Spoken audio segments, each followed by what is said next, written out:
जय श्री कृष्णा बच्चों, आज हम लोग एक नया चैप्टर पढ़ेंगे। इस चैप्टर का नाम है रिलेटिव मोशन। रिलेटिव मोशन हमारे सिलेबस के अंदर बहुत ज्यादा नहीं है, थोड़ा सा रिलेटिव मोशन है। वैसे तो रिलेटिव मोशन एक बहुत बड़ा कंसेप्ट है, बहुत बड़ी चीज है। मतलब रिलेटिव मोशन जो है, जैसे आपने सुना होगा ना, थ्योरी ऑफ रिलेटिविटी आइंस्टाइन की थी। तो रिलेटिव मोशन तो बेसिकली क्या है कि बहुत बड़ी चीज है। और एक आप समझ सकते हो कि थ्योरी ऑफ रिलेटिविटी की वजह से आइंस्टाइन का इतना नाम है, इतना फेमस हुए हैं। तो आप रिलेटिव मोशन का मतलब समझ सकते हो कि ये कितना इंपॉर्टेंट होगा। ठीक है, इसका इंपॉर्टेंस आप समझ सकते हो। अब ये जो रिलेटिव मोशन है, इस रिलेटिव मोशन को अगर हम ध्यान से देखें तो रिलेटिव मोशन के अंदर क्या होता है मैं आपको समझाऊं। एक जैसे छोटा सा मैं सवाल आपके सामने रखता हूं, जिससे कि हम रिलेटिव मोशन का महत्व समझ पाएंगे और रिलेटिव मोशन को हम जैसे समझ पाएंगे कि भाई क्या हम इसमें पढ़ने क्या जा रहे हैं। जैसे मान लीजिए कि एक ब्लॉक है, जमीन पे रखा हुआ है, एम मास का रुका हुआ है। तो ये ब्लॉक रुका हुआ है, ऐसे जमीन पे रखा हुआ था। हमने कहा कि अच्छा जाओ भाई इसकी वेलोसिटी बताओ मुझे।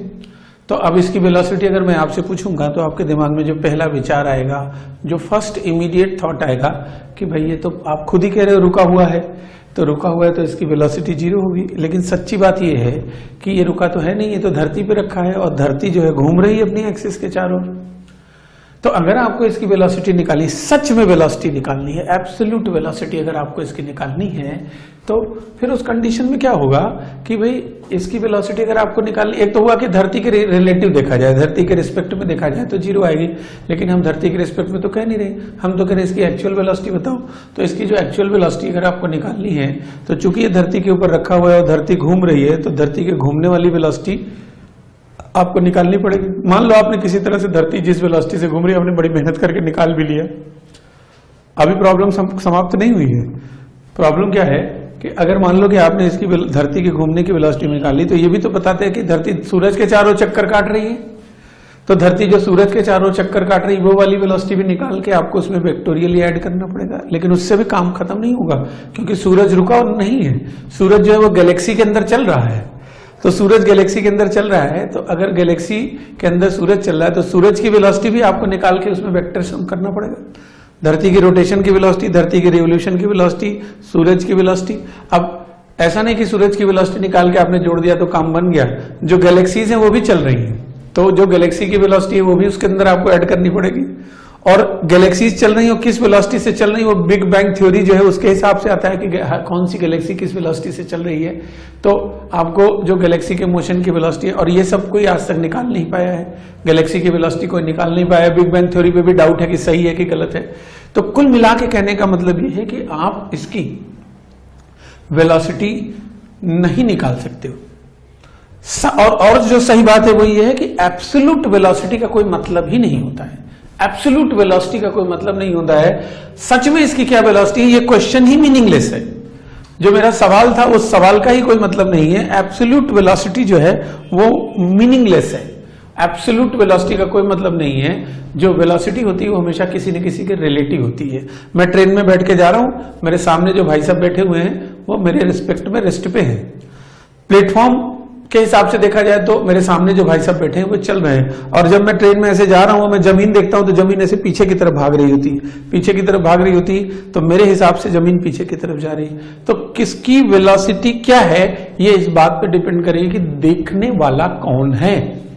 रिलेटिव मोशन में इस बात का तो महत्व होता ही है कि कौन देख रहा है, कौन चल रहा है। और इस बात का ज्यादा महत्व होता है कि देखने वाला कौन है। सच में देखो, एब्सोल्यूट वेलोसिटी जो है वो मीनिंगलेस कंसेप्ट है। पहली बात तो ये समझें कि रिलेटिव मोशन में किसी की सच में वेलोसिटी, आपसे कहे कि नहीं इसकी असली वाली वेलोसिटी बताओ, तो असली वेलोसिटी का कोई मतलब ही नहीं है। एब्सोल्यूट वेलोसिटी जो है ये एक मीनिंगलेस वर्ड है। मोशन जो होता है वो हमेशा रिलेटिव होता है। Absolute velocity is a meaningless test. हाँ, आदत हमारी पड़ी है कि भाई बचपन से आदत पड़ी कि जो भी वेलोसिटी होती है वो हम अर्थ के फ्रेम में बता देते हैं। कोई भी कहेगा कि भाई वेलोसिटी बताओ तो अर्थ के रिलेटिव ही बताएंगे, लेकिन उसकी एक्चुअल वेलोसिटी का कोई मतलब नहीं है। तो ये चीजें जो काम की बातें मैं लिखना स्टार्ट करता हूं। Absolute velocity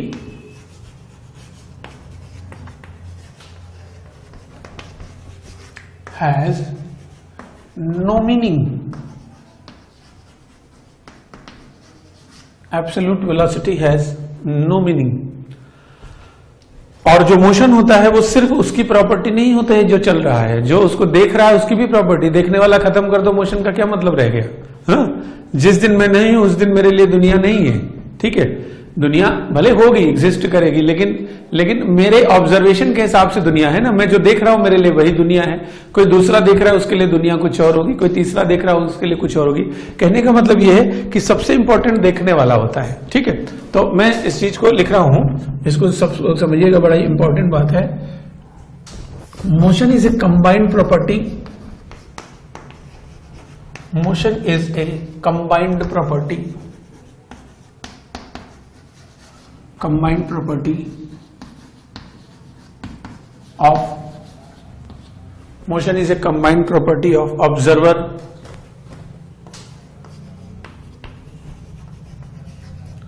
and the object under study.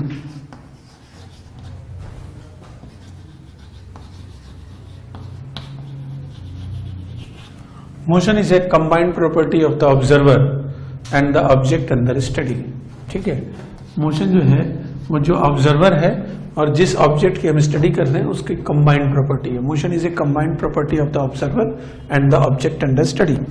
जिस ऑब्जेक्ट को हम देख रहे हैं वो और जो ऑब्जर्व कर रहा है उन दोनों की कंबाइंड प्रॉपर्टी है। रिलेटिव, और दुनिया का हर मोशन रिलेटिव होता है। इनफैक्ट सही बात यह है कि दुनिया में आप कोई भी चीज अगर देखोगे, सिर्फ मोशन ही नहीं, थोड़ा फिलोसफिकल बात हम लोग करें तो दुनिया में लगभग चीजें रिलेटिव होती हैं। जैसे अगर आपसे बात की जाए कि किसी आदमी की, जैसे मैं समझाने की बात कर रहा हूं, जैसे मान लीजिए किसी की हाइट जो है वो 5 फीट 10 इंच है, तो अब सवाल पूछा जाए कि भाई उसकी हाइट ज्यादा है या कम है? तो उसकी हाइट ज्यादा भी है, कम भी है। कैसे कम है? अगर वो यूएस में चला जाए जहां एवरेज हाइट जो है 6 फीट के आसपास होती है, तो यूएस चला जाएगा तो यूएस के लोगों को देखेगा तो उनकी हाइट ज्यादा लगेगी, उसकी अपनी कम हो जाएगी। अगर वही चाइना चला जाए जिसकी हाइट 5 फीट 8 इंच है, वही चाइना चला जाए तो चाइना वालों को ऐसे देखेगा और बहुत खुशी मिलेगी उसे लगेगा कि उसकी हाइट ज्यादा है। तो अब 5 फीट 8 इंच की जो हाइट है ना, ज्यादा है ना कम है? मैं आपसे कहता हूं 1 किलोग्राम मास ज्यादा है कि कम है? डिपेंड करेगा 1 किलो सोना है कि 1 किलो लोहा है कि 1 किलो मिट्टी है, ये तो डिपेंड करेगा ना। कहने का मतलब है कि अगर 1 किलो मास आप ले लें और अर्थ के मास से कंपेयर करेंगे तो बहुत कम है, उसी के मास को इलेक्ट्रॉन के मास से कंपेयर करेंगे तो बहुत ज्यादा है। तो एब्सोल्यूट जो चीज है, जो मैं आपको बताना चाह रहा हूं, जो सिखाना चाह रहा हूं कि एब्सोल्यूट मोशन या एब्सोल्यूट, जैसे अब आप एग्जाम दे रहे हैं, मान लीजिए आप आईटी का एग्जाम दे रहे हैं, तो आईटी के एग्जाम में आपके कितने नंबर आते हैं ये मायने नहीं रखता है। आईटी के एग्जाम में मायने ये रखता है कि आपसे कितने लोगों के कम आए हैं। परसेंटाइल देते हैं ना ये लोग। ठीक है, आईटी का एग्जाम हो या कोई भी एग्जाम हो जो जिसमें लिमिटेड सीटें होती हैं, तो उसमें ये मायने नहीं रखता कि आपके मार्क्स कितने हैं, कितने लोगों से आपके ज्यादा मार्क्स आए हैं, ये बात मायने रखेगी। उसी के हिसाब से मेरिट बनेगी, उसी हिसाब से रैंक बनेगी, उसी हिसाब से सिलेक्शन होगा। तो कहने का मेरा मतलब ये है कि नीट का एग्जाम जो है उसके लिए भी यही बात लागू होगी, हर एग्जाम के लिए लागू होगी ये बात। तो कहने का मेरा मतलब है कि एक्चुअल जो चीज है ना उससे कोई मतलब नहीं होता है, एब्सोल्यूट से कोई मतलब नहीं है। बस हम क्या देख रहे हैं, किस कंटेक्स्ट में देख रहे हैं। रुपए पैसे की बात करें, किसी के पास 10 करोड़ रुपए हैं, उसको लगता होगा 10 करोड़ में मान लो तो 10 करोड़ ज्यादा है कि कम है, डिपेंड करता है यार कंपेयर किससे कर रहा है। अंबानी से कंपेयर कर रहा है, ठीक है, या किसी नॉर्मल किसी आदमी से जिसकी एसेट जो है 2-4 लाख रुपए है उससे कंपेयर कर रहा है। तो ये डिपेंड करेगा। रुपया पैसा, धन दौलत, ताकत, मेहनत, पढ़ाई लिखाई, हर चीज रिलेटिव होती है। मैं थोड़ा फिलोसफिकल हो गया, लेकिन ये बात आपको समझानी है कि रिलेटिव मोशन जो है वो यही बता रहा है कि एब्सोल्यूट कोई मतलब नहीं। बड़ा अच्छा जैसे एग्जाम्पल दिया हुआ है, वो एग्जाम्पल मैं आपको बताता हूं कि जैसे एक ट्रेन जा रही है, उसको समझिएगा सब लोग। एक ट्रेन जा रही थी और ट्रेन 80 किलोमीटर पर आवर की स्पीड से जा रही थी और उसमें एक फिजिक्स का प्रोफेसर भी बैठा हुआ था, फिजिक्स के हिसाब से हर चीज को सोचता था। तो ट्रेन के अंदर डकैत आ गए। अब डकैत आ गए ट्रेन के अंदर, डकैतों ने फायर एक आध राउंड किया और उसके बाद बोलते हैं कि कोई अपनी जगह से नहीं हिलेगा।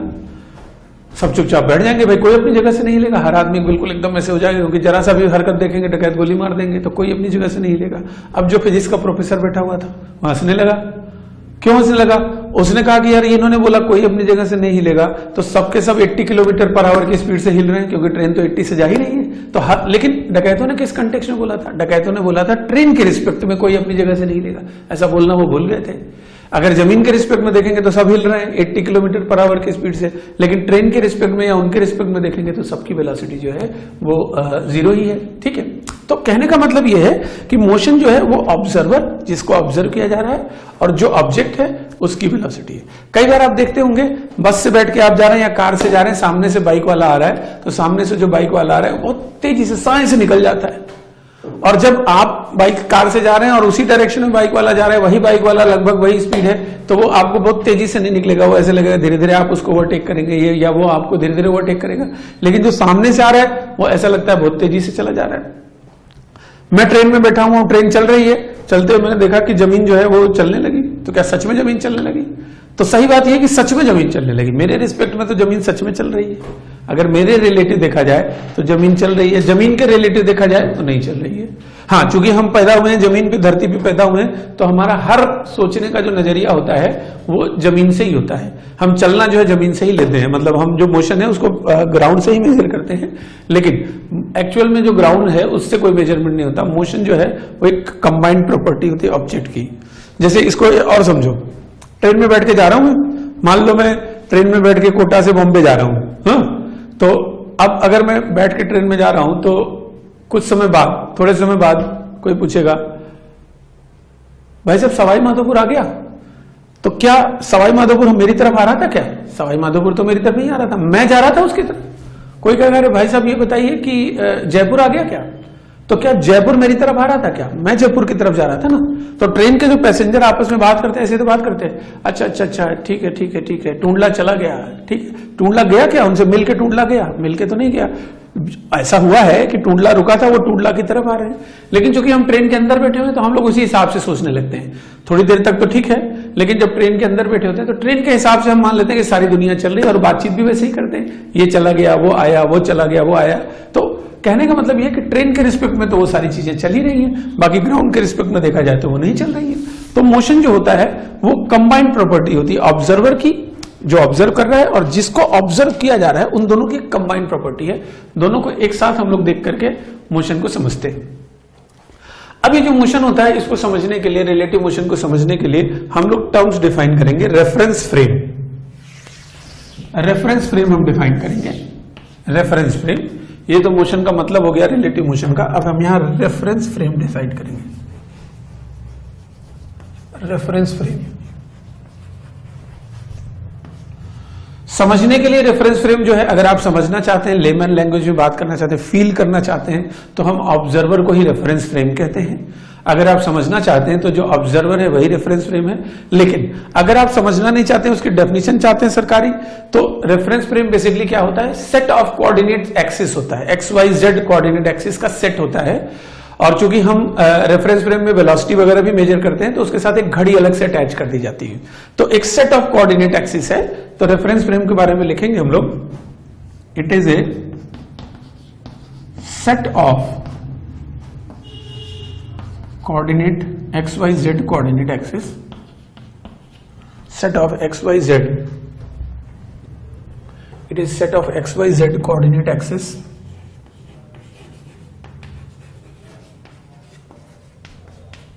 it is a set of xyz coordinate axis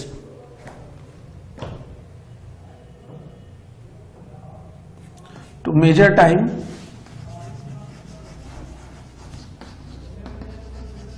a clock is attached with it.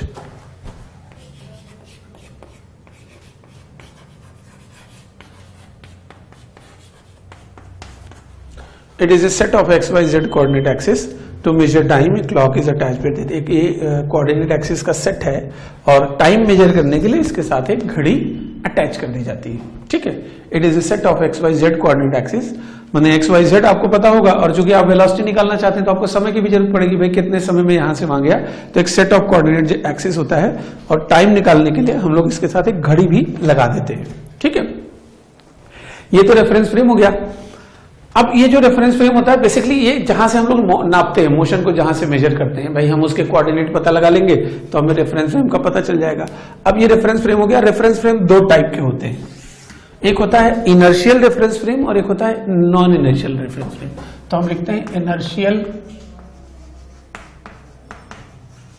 Inertial reference frame, inertial reference frame.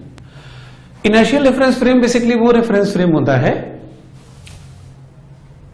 जिसमें न्यूटन का पहला नियम वैलिड होता है। अब आप कहोगे न्यूटन का पहला नियम क्या होता है, तो सब बच्चे जानते हैं, 9th क्लास में भी पढ़ाया जाता है कि भाई पार्टिकल अगर कोई चल रहा है तो चलता रहेगा, रुका हुआ है तो रुका रहेगा, जब तक कि उसके ऊपर एक्सटर्नल फोर्स ना लगाया जाए। तो इनर्शियल रेफरेंस फ्रेम बेसिकली हम ऐसे रेफरेंस फ्रेम को बोलते हैं जिसके अंदर न्यूटन का फर्स्ट लॉ वैलिड होता है, न्यूटन का जो पहला नियम है, ठीक है, वो इसके अंदर वैलिड होता है। द फ्रेम्स, लिख देता हूं मैं, द फ्रेम्स इन विच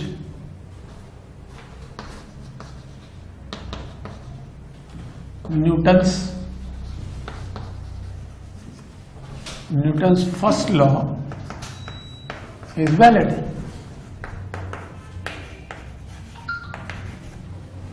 ऐसा रेफरेंस फ्रेम जिसके अंदर न्यूटन का पहला नियम वैलिड होगा। न्यूटन का पहला नियम वैसे याद होगा, आगे हम लोग न्यूटन का जब नियम पढ़ेंगे तो बहुत डिटेल में बातचीत करेंगे, ठीक है, घंटों घंटों न्यूटन के लॉज के बारे में बात करेंगे। लेकिन अभी फिलहाल जो इनर्शियल रेफरेंस फ्रेम है, इसकी जो सबसे सटीक डेफिनेशन है, सबसे बढ़िया जो डेफिनेशन है वो यही है कि ऐसा रेफरेंस फ्रेम जिसमें न्यूटन का पहला नियम वैलिड होता है, यानी कि जब तक एक्सटर्नल फोर्स नहीं लगेगा, बॉडी अगर रुकी हुई है तो रुकी रहेगी, चल रही है तो चलती रहेगी। इस फ्रेम को हम इनर्शियल रेफरेंस फ्रेम कहते हैं। इनर्शियल रेफरेंस फ्रेम को हम ऐसे भी कहते हैं कि इनर्शियल रेफरेंस फ्रेम जो होता है उसका एक्सेलेरेशन 0 होता है, लेकिन जब उसका एक्सेलेरेशन हम 0 बोलेंगे तो वो किसके रिस्पेक्ट में बोलेंगे, तो इनर्शियल का जो एक्सेलेरेशन होता है वो इनर्शियल के रिस्पेक्ट में 0 होता है। तो ये बात मैं नोट डाल के आपको लिखा दे रहा हूं, स्टार बना के, acceleration of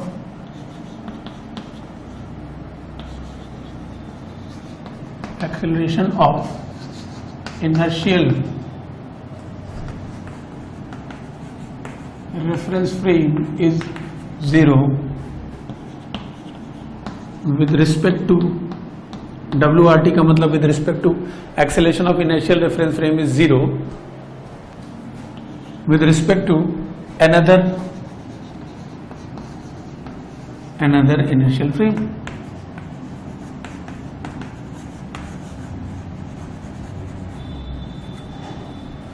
acceleration of inertial reference frame is 0 with respect to another inertial frame.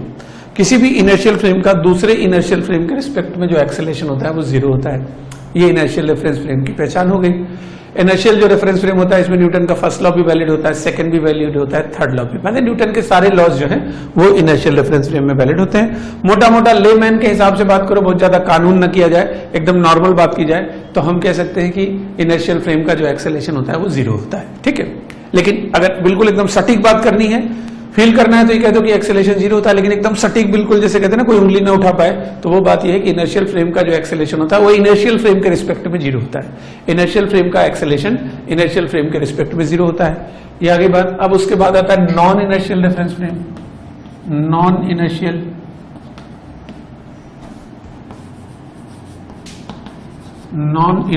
Reference frame.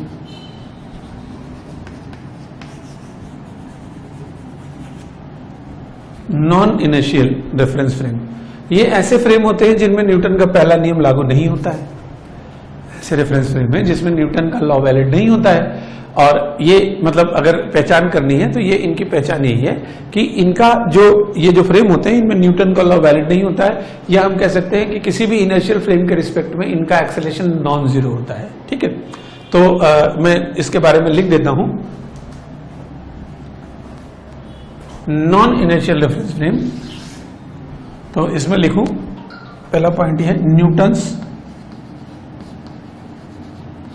First law. First law का मतलब लॉ ऑफ मोशन, लॉ तो बहुत है न्यूटन के। Newton's first law is invalid in such frames. Newton's first law is invalid in such frames. Newton's first law is invalid in such frames. इस तरह के frames में न्यूटन का पहला नियम लागू नहीं होता है। पहला दूसरा मतलब पहला दूसरा दोनों नियम लागू नहीं होते। तो Newton's first law is invalid in such frames. अब इन फ्रेम्स की एक पहचान ये होती है, इनकी एक विशेष बात ये होती है, स्टार डाल के मैं लिख दे रहा हूं, इनका एक्सेलेरेशन नॉन जीरो होता है, ठीक है। ये लिख देता हूं acceleration of such frames is non-zero, acceleration of such frames is non-zero in with respect to any inertial frame.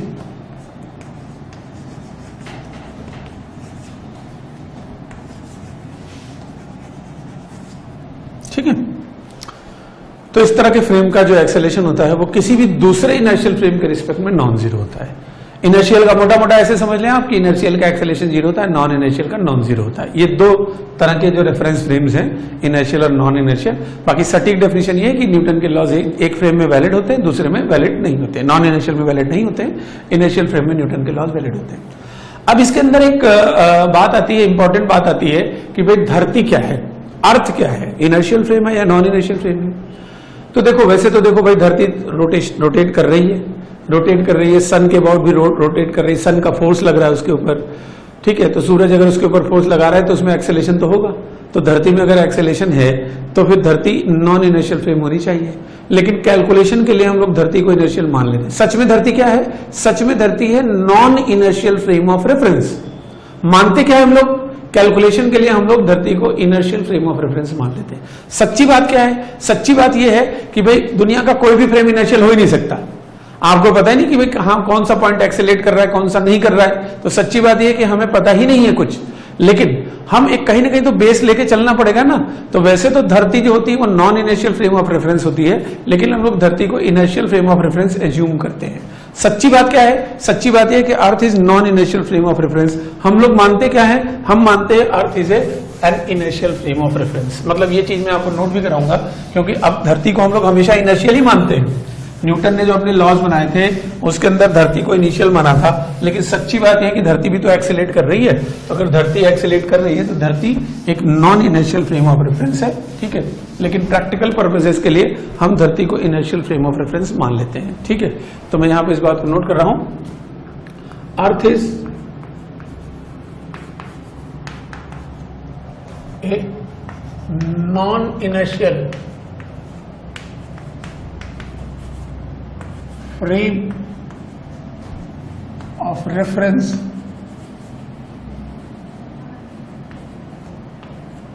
Earth is a non-inertial frame of reference, but for practical purpose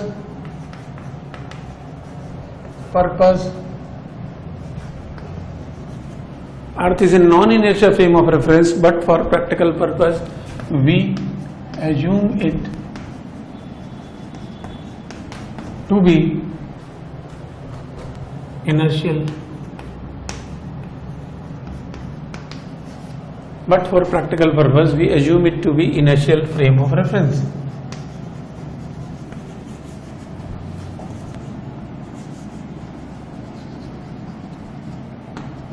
सच्ची बात यह है कि धरती non inertial frame of reference है, क्योंकि धरती accelerate कर रही है, रोटेट कर रही है, चक्कर काट रही, तरह तरह के भांति भांति के नाना प्रकार के मोशन धरती कर रही है।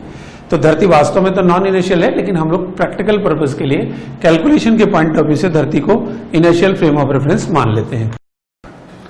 तो 1D में जो रिलेटिव मोशन होता है, हम रिलेटिव मोशन को जैसे दो तरह से पढ़ेंगे, तो 1D में और दूसरा 2D या 3D में। मतलब 1D का मतलब स्ट्रेट लाइन में पार्टिकल जा रहा है, और 2D 3D में तो हम लोग उसको पढ़ेंगे ही। तो पहले तो हम 1 डायमेंशन में रिलेटिव मोशन पढ़ते हैं। 1 डायमेंशन का रिलेटिव मोशन का मतलब ये हुआ कि एक ही लाइन के अंदर जो कुछ चल रहा है वो एक ही लाइन के अंदर चल रहा है। इससे क्या होगा? 1D में पहले हमको थोड़ा विजुअलाइज कर लेंगे, फिर 2D 3D में वेक्टर के हिसाब से चलेंगे। तो जैसे मान लीजिए कि ये ओरिजिन रहा, यहां पर कोई एक पार्टिकल है, पार्टिकल क्या मान लेते हैं? एक लड़का है, ए नाम है इसका, ठीक है। ये दूसरा लड़का है, इसका बी नाम है, और ये दोनों लड़के चल रहे हैं। अब ध्यान से देखा जाए तो ये दूरी जो है, इस दूरी ओरिजिन से सारी दूरियां हम मेजर करते हैं, तो ये एक्स ए हो जाएगा, ये एक्स बी हो जाएगा, और इस दूरी को मैं बोल देता हूं एक्स बी ए, ठीक है।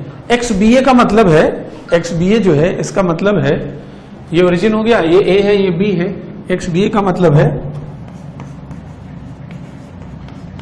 Position of B with respect to ए।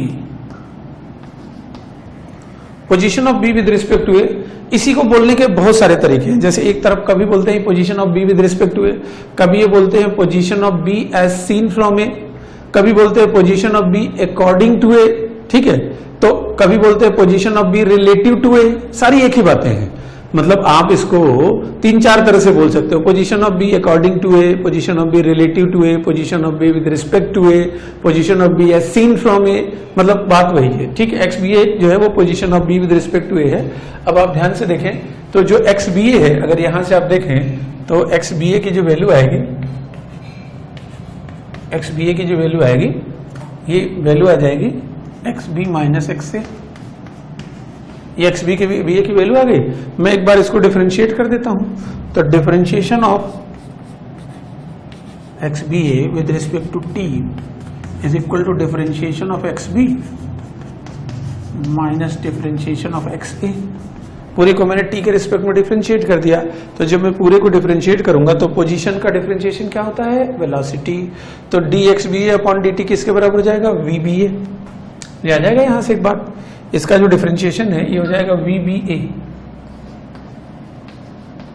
और बी का डिफरेंशिएशन हो जाएगा वी बी माइनस वी ए।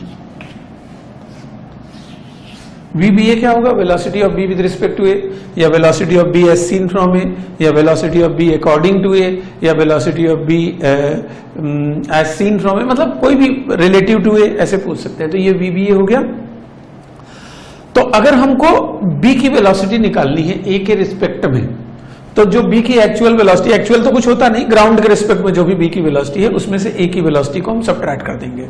अगर हमें b की वेलोसिटी निकालनी है a के रिस्पेक्ट में, तो हम b की वेलोसिटी जो है a की वेलोसिटी में से सबट्रैक्ट कर देंगे। अच्छा, अब इसके अंदर थोड़ा सा पॉइंट समझना, अगर मान लो कि मुझे a की वेलोसिटी a के रिस्पेक्ट में ही निकालनी है, तो अगर a के रिस्पेक्ट में a की वेलोसिटी निकालेंगे तो वी ए हो जाएगा वी ए माइनस वी ए, तो ये a की जीरो आ जाएगी। यानी अगर मैं अपनी वेलोसिटी अपने ही रिस्पेक्ट में निकालूं तो वो जीरो के बराबर। जैसे मैं ट्रेन में बैठ के जा रहा हूं और मैं ट्रेन के रिस्पेक्ट में अपनी वेलोसिटी निकालूंगा तो मेरी वेलोसिटी तो जीरो आएगी ना, ट्रेन के अंदर तो रुका हुआ हूं मैं।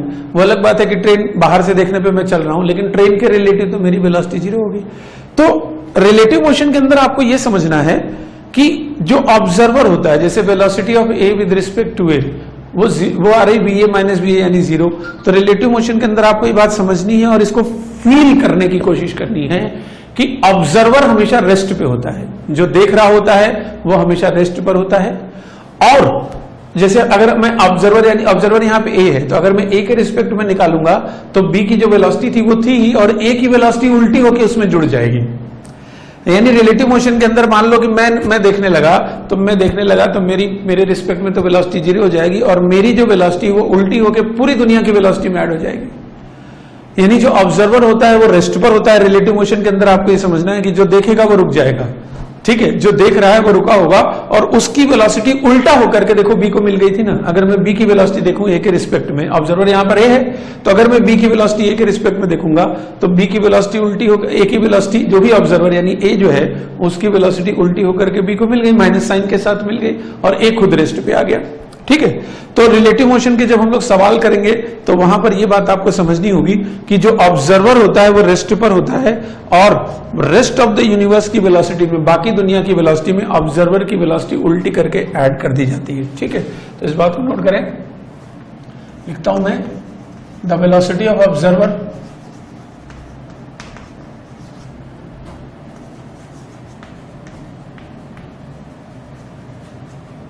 with respect to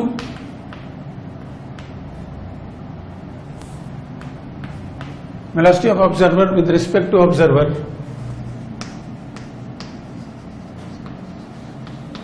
is zero. Velocity of observer with respect to observer is zero. जो ऑब्जर्वर की वेलोसिटी है ऑब्जर्वर के रिस्पेक्ट में तो जीरो होती है, and the velocity of observer and the velocity of observer, the velocity of observer with respect to observer is zero, and the velocity of observer is added in reverse direction added in reverse direction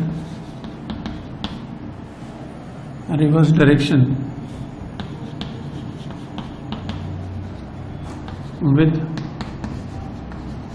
all the other velocities.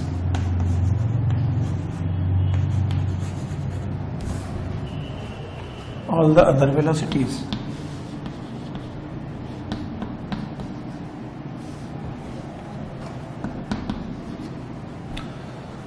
मतलब समझो कि जो observer है जिसके respect में देखा जा रहा है वो रुक जाएगा और उसकी वेलोसिटी उल्टी होकर के सारी दुनिया को मिल जाएगी। जो भी ऑब्जर्वर होगा वो स्टेशनरी होगा, जिसके रिस्पेक्ट में आप देखोगे वो तो रुका रहेगा। ठीक है, समझो कि बिल्कुल एकदम वो पहाड़ हो गया जो भी ऑब्जर्वर है, और उसकी वेलोसिटी उल्टी होकर के पूरी दुनिया को मिल जाएगी। और जब पूरी दुनिया को मिलेगी तो उसके हिसाब से नया मोशन बन जाएगा, और जो नया मोशन बनेगा उस नए मोशन को ही एनालिसिस हम लोग यहाँ पर करेंगे। समझना क्या है आपको, जो ऑब्जर्वर होता है वो रेस्ट पर होता है, जो समझना है और फील करना है। जैसे मैं ट्रेन में बैठ के जा रहा हूं तो मैं रुका हूं कि चल रहा हूं, मैं रुका हूं। अगर मैं खुद को देख रहा हूं तो मैं रुका हूं और जमीन चल रही है। ये बात आपको फील करनी पड़ेगी, और ये बच्चे फील कर नहीं पाते क्योंकि बचपन से हर मोशन जो है उन्होंने धरती के रिस्पेक्ट में देखा है, तो उनको चलती हुई वही चीज लगती है जो धरती के रिस्पेक्ट में चल रही है। पर ऐसा नहीं है, जो भी ऑब्जर्व करने वाला है वो रेस्ट पर आ जाएगा और उसकी वेलोसिटी उल्टी होकर के सारी दुनिया को B C D E F G सबको मिल जाएगी एक ही वेलोसिटी। जो ऑब्जर्वर है उसकी वेलोसिटी उल्टी होकर के बाकी पूरी दुनिया को मिल जाएगी। तो ये दिमाग में आपको रखना है। अच्छा, इसी के अंदर जैसे ये वी बी है, एक बार और डिफरेंशिएट कर दूं मैं, तो एक बार और डिफरेंशिएट कर दूंगा तो ये क्या हो जाएगा, acceleration of B with respect to A is equal to acceleration of B minus acceleration of A. ऐसा भी बोल सकते हैं हम लोग। जैसे वेलोसिटी ना उल्टी होकर के मिल जाती है, उसी तरह से एक्सेलेरेशन भी उल्टा होकर मिल जाएगा, उसी तरह से सारी चीजें उल्टी होकर के मिल जाएंगी।